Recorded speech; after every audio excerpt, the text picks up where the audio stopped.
Corona ভাইরাসে আক্রান্ত হয়ে গত ২৪ ঘন্টায় দেশে একজনের মৃত্যু হয়েছে। একই সময়ে শনাক্ত হয়েছে আরও ২৫ জন।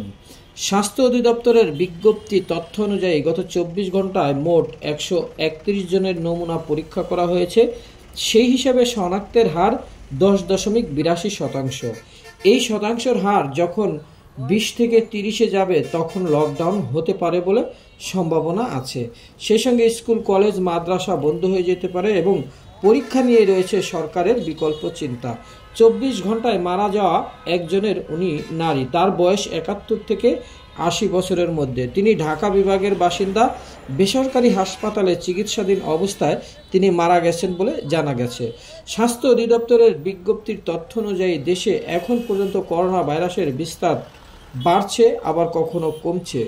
এই বাড়া কমার ভিতরেই নির্দেশনা দিয়েছে স্বাস্থ্য অধিদপ্তর। স্বাস্থ্য অধিদপ্তরের নির্দেশনাগুলো না মানলে করোনার প্রকোপ বেড়ে যাবে, তখন কোয়ারেন্টাইন বা লকডাউন দিতে সরকার বাধ্য থাকবে। তাই সবাইকে স্বাস্থ্য পরামর্শ মেনে চলতে বলা হয়েছে।